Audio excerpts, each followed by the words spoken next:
उत्पत्ति अध्याय 45। तब यूसुफ उन सब के सामने जो उसके आसपास खड़े थे अपने को और रो न सका और पुकार के कहा, मेरे आसपास से सब लोगों को बाहर कर दो। भाइयों के सामने अपने को प्रकट करने के समय यूसुफ के संग और कोई न रहा। तब वह चिल्ला कर रोने लगा और मिस्रियों ने सुना और फिरौन के घर के लोगों को भी इसका समाचार मिला। तब यूसुफ अपने भाइयों से कहने लगा, मैं यूसुफ हूँ, क्या मेरा पिता अब तक जीवित है?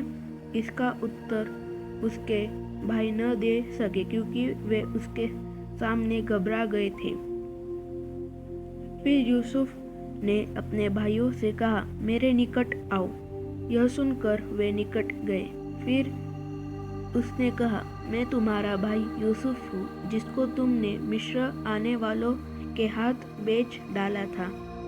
अब तुम लोग मत पछताओ और तुमने जो मुझे यहाँ बेच डाला इससे उदास मत हो, क्योंकि परमेश्वर ने तुम्हारे प्राणों को बचाने के लिए मुझे तुम्हारे आगे भेज दिया है। क्योंकि अब 2 वर्ष से इस देश में अकाल है और अब 5 वर्ष और ऐसे ही होंगे कि उनमें न तो हल चलेगा और न अन्न काटा जाएगा। इसलिए परमेश्वर ने मुझे तुम्हारे आगे इसीलिए भेजा कि तुम पृथ्वी पर जीवित रहो और तुम्हारे प्राणों के बचने से तुम्हारा वंश बढ़े। इस रीति अब मुझको यहाँ पर भेजने वाले तुम नहीं, परमेश्वर ही ठहरा, और उसी ने मुझे फिरौन का पिता सा और उसके सारे घर का स्वामी और सारे मिस्र देश का प्रभु ठहरा दिया है। अतः शीघ्र मेरे पिता के पास जाकर कहो, तेरा पुत्र यूसुफ यह कहता है कि परमेश्वर ने मुझे सारे मिस्र का स्वामी ठहराया है। इसलिए तू मेरे पास बिना विलंब किए चला आ। तेरा निवास गोशेन देश में होगा और तू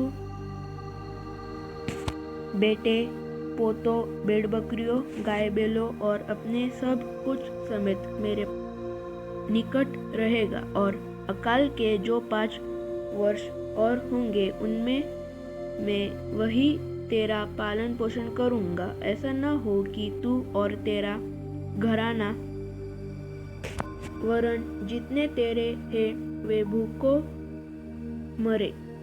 और तुम अपनी आंखों से देखते हो और मेरा भाई बिन्यामीन भी अपनी आंखों से देखता है कि जो हमसे बातें कर रहा है वह यूसुफ है।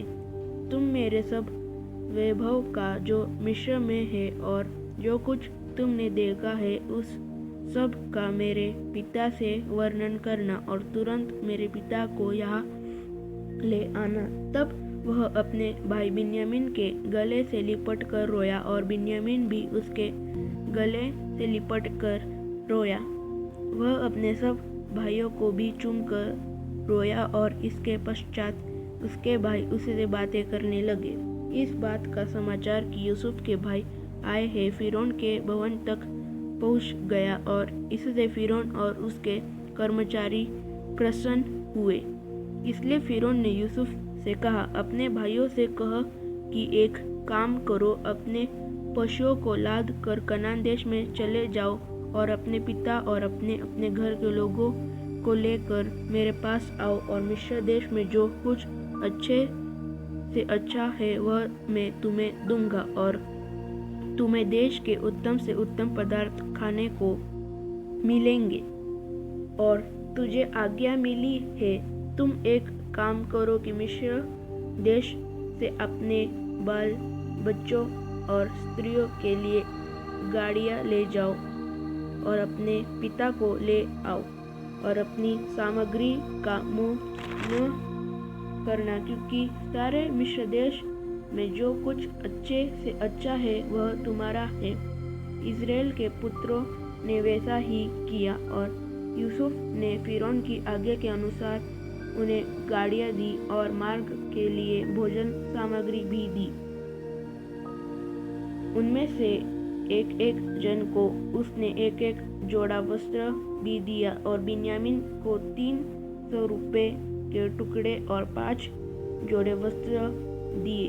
अपने पिता के पास उसने जो भेजा वह यह है, अर्थात मिस्र की अच्छी वस्तुओं से लदे हुए 10 गधे और अन्न और रोटी, और उसके पिता के मार्ग के लिए भोजन वस्तु से लदी हुई 10 गदहियाँ। तब उसने अपने भाइयों को विदा किया और वे चल दिए, और उसने उनसे कहा, मार्ग में कहीं झगड़ा न करना।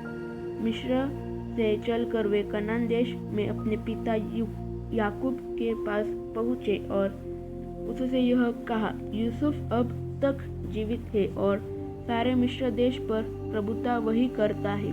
पर उसने उनकी प्रतीति न की और वह अपने आपे में न रहा। तब उन्होंने अपने पिता याकूब से यूसुफ की सारी बातें जो उसने उनसे कही थी कह दी। जब उसने उन गाड़ियों को देखा जो यूसुफ ने उसके ले आने के लिए भेजी थी, तब उसका चित्त स्थिर हो गया और इज़राइल ने कहा, बस मेरा पुत्र यूसुफ अब तक जीवित है, मैं अपनी मृत्यु से पहले जाकर उसको देखूंगा। आमीन।